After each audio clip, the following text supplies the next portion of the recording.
Folks, in this Piano Talk, Peter Sullivan on this beautiful Wednesday afternoon. Got a really interesting guest with us today. Lee Bradshaw is a composer. I'll be really interested to find out what his musical history is, and we'll have a lot of fun having an interview, and hopefully we're going to be able to play some of Lee's music, but if not, I don't get it played today, I'll do it next week, that's for sure. Lee, how are you? I'm good, Peter. How are you? Thanks for having me. Good to see you again. You said we met once before at Armstrong Studios. Many years ago. Were you working with Dougie Brady? I was working with Doug. I've done a lot of work with Martin Pullen as well, and I was working out at Armstrong's for a little while there. About 2010, 2011. Yeah. Oh, okay. So I grew up in Melbourne, but I moved to Western Australia with my folks in the early 90s, and when I came back to Melbourne eventually, ended up landing at Armstrong's and doing a bit of work down there. As a player or as an engineer? Or I was producing. Okay, fantastic. Producing records. So, and who did you do at the time? Well, look, mostly young independent artists, but we, we did a bit of work with Christine Arnoux and some people like that. So fantastic. That was quite exciting. We did an Aretha Franklin tribute record with her, and that was good. And of course at Armstrong's, everybody used to go down there. Yeah, so great days. We bumped into all kinds of people. Yeah. So now, you've obviously become, inverted commas, a classical composer since then, or have you always had an interest in more, inverted commas, serious music? But I started out in classical music as a kid. and what was your instrument? I started on the violin. Yeah. Yeah, and I started that when I was about 7, I think. Yeah. And I was obsessed with classical music until I was in my mid-teens, and then, I became obsessed with Iron Maiden. Decided to be a singer in an Iron Maiden, cover band at high school. So, look, it's always been a case for me. I remember leaving high school and I was at uni studying composition. Where'd you go? Which uni? UWA. Ah, okay. Yeah. So I was in Perth at that time. And who'd you study composition with? I studied with a few people, most notably Roger Smalley and Nigel Butterley. Yeah. A couple of other, Anthony Payne, who was a British guy that came over for a little while, and I did a bit of study with Larry Sitsky at National Academy. Fantastic.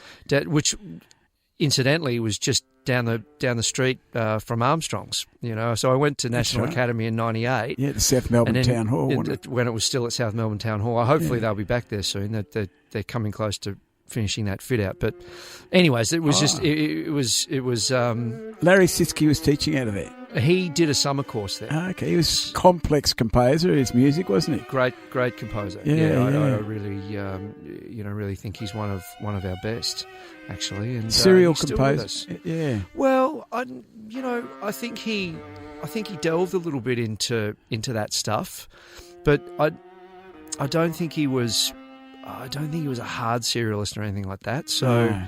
Yeah, I think he would have studied it and understood it and maybe utilised some elements of those techniques, but I don't think certainly don't think he described himself that way. How would you describe your style? What's your influences? Well, my influences, I mean, coming back to what we were talking about, before, Iron Maiden and everything else, and being a record producer, I remember when I was about 18.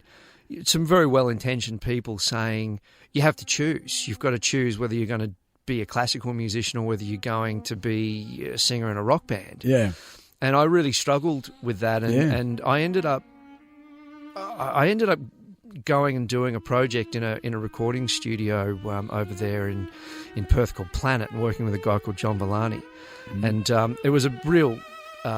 it was a mess of a project, but it was my first time in a recording studio, and it felt like that could be a pathway that would allow me to maybe utilise both What worlds. sort of project was it? Combining both styles, was it? I was, at that time, this would have been in the sort of mid-late 90s, I was obsessed with Paul Simon's Rhythm of the Saints. Yeah. And so I was at uni, studying guys like Penderecki and Alfred Schnittke and those kinds of guys, and listening to Paul Simon at the same time. So I had this band that I was with, and I was playing keys and singing, and we had, like this huge percussion rig and all this other stuff, and I was trying to... it was a very poor attempt at doing something like Rhythm of the Saints. So it was that kind of thing, but...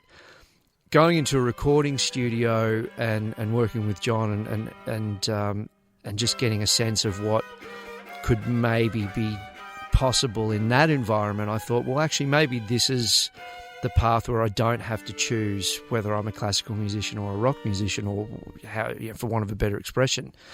And I ended up doing keyboard sessions with him and a bunch of different acts over in Western Australia, and then started doing arrangements for him, and ended up taking that quite seriously and getting really involved in record production for a long time, and that's basically what brought me back to Melbourne. Yeah. And so through that, I continued composing when I had the opportunity to write or was asked to write something, but I thought, Were you getting commissions or any film music or anything like this? I have done a little bit of film music, but most of it is commissions from artists or ensembles that are looking for a piece to perform. Like one we're going to talk about in a minute. Yeah, yeah, exactly. Yeah. So, long story. I'm just trying to cut it down. I got into record production, and at the same time, I was, I started a band, and I was, trying to be a rock singer. I thought, well, I'm still young. I was in my 20s at that time. I thought this is the time where I should probably try and be a performer and do all of that. And ended up working with the guys from the Farnham Band and putting a project together with them. Yeah. And that was the other half of the reason that I came back to Melbourne to do projects with them and do gigs with those guys and write and do records, and so classical music was pretty firmly on the back burner. But when I, about 5 or 6 years ago, coming up to turning 40, I suppose I did a stock take of the last 20 odd years and thought, what would I like to be focusing on moving ahead, and it really felt like I needed to put classical music front and centre, so that's what I did. And what sort of influences? Like I loved John Adams and Goretzky, or well, Goretzky's amazing, but I think probably Penderecki, Schnittke, and Beethoven's a massive influence, and always has been since I was a kid. I mean, that's hearing his Fifth Symphony for the first time when I was about 8 or 9 years old was the clincher. That was the lightning bolt. That was like, I'm going to be a musician.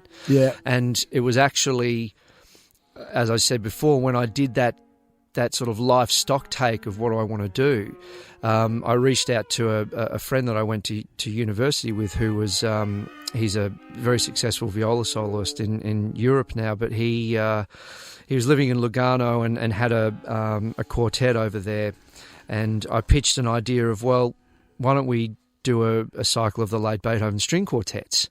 And I thought, I'll come in the capacity as record producer, but I'll move firmly back into that classical music space and use it as an opportunity to network and to meet some people and to develop some relationships. So we started that project, and that's very close, actually, now nearly 6 years later, close to being finished, because it's obviously a massive undertaking. So you're re-recording, doing more versions of the late quartets. We did the whole cycle of the late quartets from Opus 127 through to the F major 135. So it's the last 5 quartets and the Great Fugue, and it's a huge undertaking for any string quartet. They were obviously a bit intimidated by it. But what was interesting was coming into, I suppose, a classical music environment with all this rock and roll stuff, working with some people who I consider the finest musicians I've ever worked with, who don't read or write music. Yeah. And just the idea of different kinds of communication with people who make music. And what's really interesting about, I mentioned a guy like Stuart Fraser, for example, may he rest in peace. I did so much work with him, and we became great mates. But he was an example of that, where this is a guy who played the guitar, played his instrument like a composer, not like a guitarist. It wasn't about how fast he could move his fingers. It was about what he could create for the part that he was playing that would, be memorable, or that would add to the narrative of the song you were working on. And it's really interesting, because I think there's a little bit of a gap between the way rock musicians and classical musicians look at what they do, and it's sort of interesting to straddle the fence there. What about harmonically? Because it's pretty extreme if you go to 20th century classical, but which way you lean towards that, or do you try and combine them both? Yeah, I mean, you asked before how I would describe my music. I suppose I would describe it as expressionism. So I use the concepts of tonality. I'm not an atonalist or anything like that, but I use the concepts of tonality, and I suppose in some ways I like to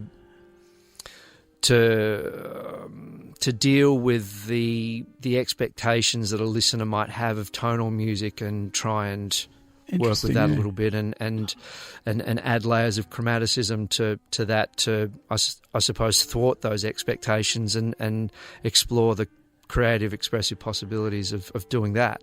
Fantastic. What do you write in? Do you write Sibelius, or do you do handwritten paper? I write on paper. Do you? Good on you. I write on paper. I write straight to paper out of the brain. Yeah. Sometimes I'll sit at a piano and check some stuff, but I taught myself to do that when I was very young. I used to have a long transit to school every morning. I went to Perth Modern over in WA, and it used to take me about 90 minutes on a bus and a train to get there. So I started basically doing oral dictation, things that I knew, even simple stuff, and I would just practice writing them onto paper. And then when I get to school, I'd check to see whether I'd made mistakes. And so you sort of get pretty good at doing that, and that's good, how I prefer to work. It's good being able to get the time like that too. Realise, wow, I've got some great time to learn stuff here.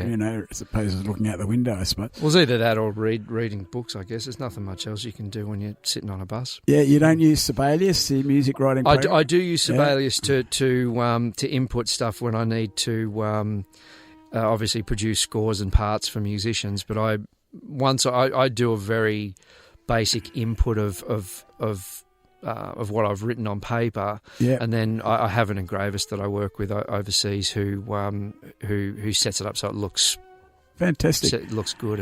And do you use Pro Tools or Logic or any of those? When I'm producing, I use both, mainly Logic. But if we're doing a big tracking session, I'll use Pro Tools. Yeah. Oh, well, you know your stuff.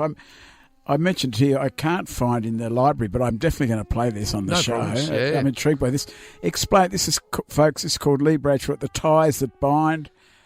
Chamber works for strings. Tell us how this came about. So, yeah, that's a bit of a story as well. It actually involves. And I should explain, it's a new release CD, isn't it? Yes, it is. And it's available everywhere. It's on all the streaming, all the normal, usual places that you can expect to find music, Apple Music and Spotify and Ties That Bind. Yeah, and I call it The Ties That Bind because my good friend Ivan Vukčević, who plays viola on that disc, we went to university together, and he was the gentleman that I guess opened the door again for me when I decided to go back to classical music and agreed to do the Beethoven Late String Quartet cycle with me. And he's been really a champion of my music, and he introduced me to Baiba Skide, who is an Elizabeth Prize-winning violinist, one of the top soloists in the world. Yeah. And she introduced me to Harriet Krijgh, the Dutch cellist who's playing on the disc. So is the whole disc the trio, or do you add different ensembles? No, there's one trio which is a piece I wrote back in 2003. So the whole disc is a collection of different pieces over the course of the last 20 years. So the three of them play together on the string trio, which is on the disc. Yep. There's 3 solo works and there's 2 duo works. Yep. So you get to hear all of them together and apart and in different combinations. Yeah, I look forward to listening to this. I'll definitely play it. I'll play it on the show next week. That'd be great. We are trying to find it. That's okay. No, that's really good. Well, look, thanks so much for coming in, Lee. It's great to have a chat. Yeah, and good luck with it. And I admire your musical skills, and I'll listen to this stuff with interest. Good on you, Peter. Thanks, Lee. Thanks, mate.